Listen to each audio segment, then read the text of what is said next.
How's it going, everybody? Well, I wanted to make a quick video for the people who have asked a lot about updates on alternatives for Kratom. And with the ban going into effect in 1 week, as much as we're fighting to keep it legal, there are folks out there who are scrambling to try to find the next thing that will work for them that is legal.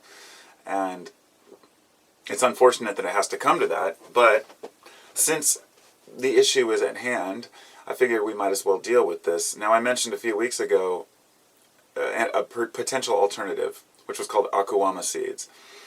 Now, I ordered a kilo of these seeds, and then about a couple days later, I was down talking to a friend of mine in Portland who's has an herb shop down there, and he carries them. So I bought a half ounce from him. I wish I had some to show you what they look like, but basically imagine a pumpkin seed. That's basically what they look like, is dried pumpkin seeds. And when you break the shell and open it up, there's a red, hard seed in there, which tastes horribly bitter. And the idea is to grind them up. What I did with this was I ground them up and I mixed them with some guarana, some really good guarana, in hopes that that would help to boost the efficacy. But long story short, without wasting too much time, I'm not going to bother with Akiyama. I'm not going to be carrying the seeds. I talked with my vendor, and any of my customers know my vendor, knows his stuff. He's been doing this for a long time. He's been in the herb business for about 15 years, and doing Kratom for at least half of that. And he always had the best Kratom, and I always trusted him on most of his products. All the products I've ever tried were good. So I emailed him the other day and asked him what he thought about Akiyama Seeds. And basically what I said was this: if I do get Akiyama Seeds to sell, I'm going to have to grind them up, which means I'll have to buy a professional grinder. And I said if he's going to be importing them, could he just grind them and I could buy the powder from him? He says he's been experimenting with Akiyama for about a year and hasn't found it worth the damn. That doesn't mean that it's useless, and I know some people have found it to be useful, but for the purposes at hand for a lot of people, they may not be sufficient, and there may be more stomach issues, more potential dangers, who knows. It's unfortunate that we have to actually resort to trying something new that's completely untested when Kratom has such a long history of safe efficacy.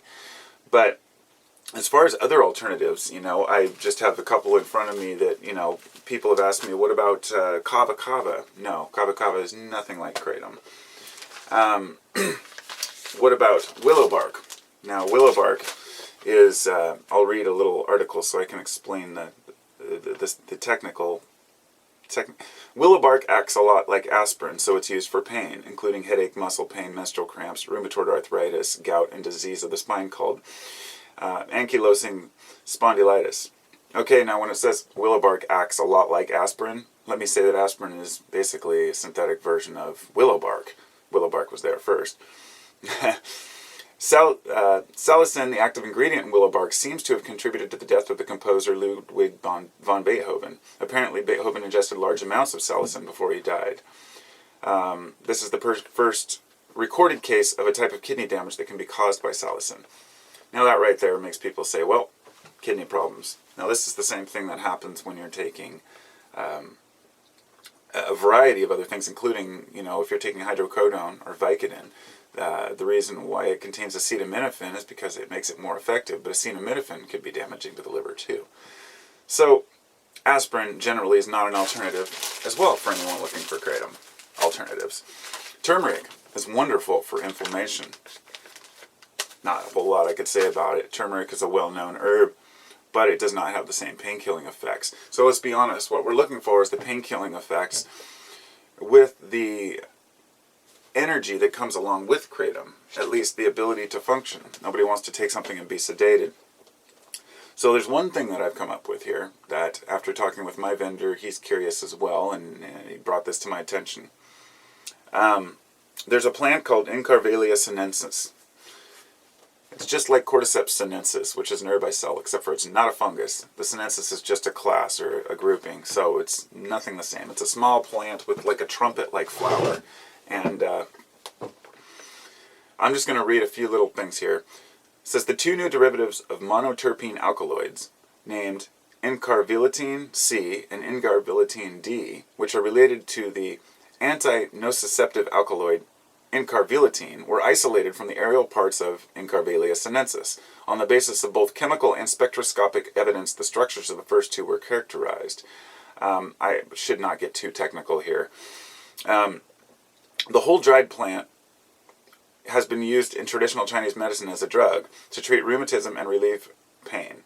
Although we have previously reported the isolation and structure of many of the new alkaloids, including the monoterpene alkaloid incarviline, no studies on the pharmacological properties of this plant have been undertaken.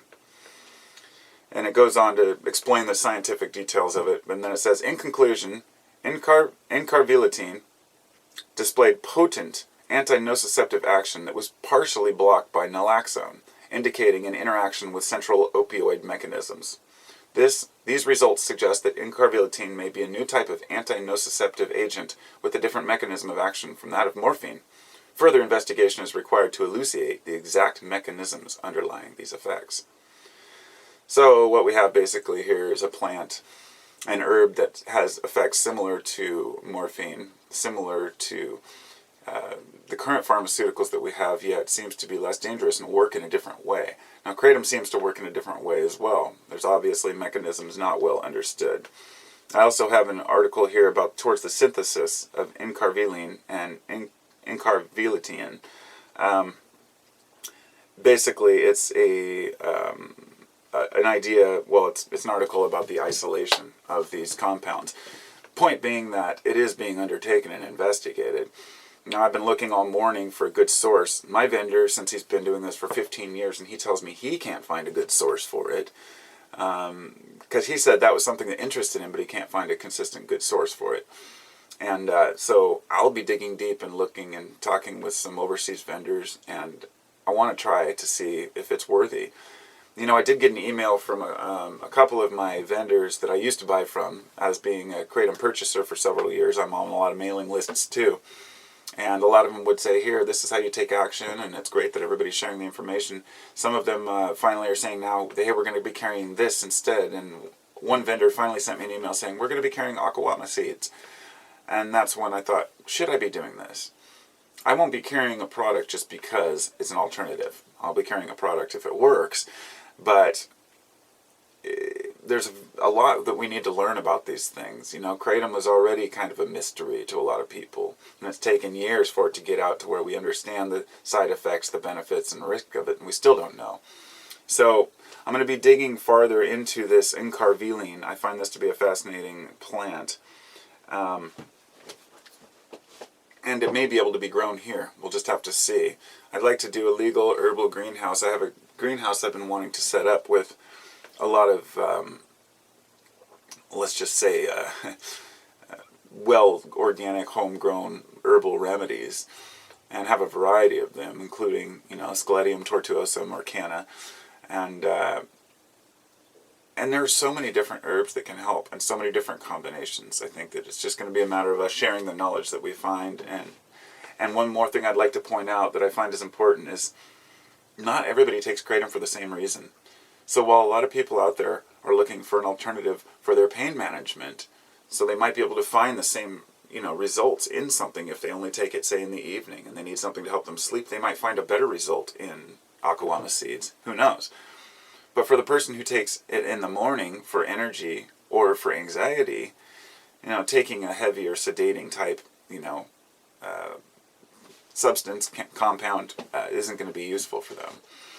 And no matter how much you mix it with caffeine, it'll make things worse. Kratom seems to be a one-of-a-kind plant, so hopefully we can still beat this. There's still some things that we need to do as far as sending letters to particular congressmen. I've been trying to gather and post all the links in the descriptions, but everything's so confusing right now. I'm glad to see that everybody's coming together on this, and I think that this may be a blessing in disguise, especially if we overcome it, because it'll show that the community can come together and stand by what we believe to be right and stand up for ourselves, but at the same time, we realize that it seemed like it was competing vendors and whatnot, and now it's like everybody's just working together to help one another, and it shows that the average person in the kratom community does care. Now, I have heard stories of a few vendors like bolting their prices up 3 times. One person even said they saw a kilo of Mengda for like $4,000. I don't know if this is true or not. It was in a local town. If that's true, then that's taking advantage, and not everybody's out to help others. But if we work together, I think we can find out what really works, and not just try to find a replacement merely because it affects the same receptors, but something that actually works. So let me know your comments and your ideas, and if you found anything, and we'll keep updated.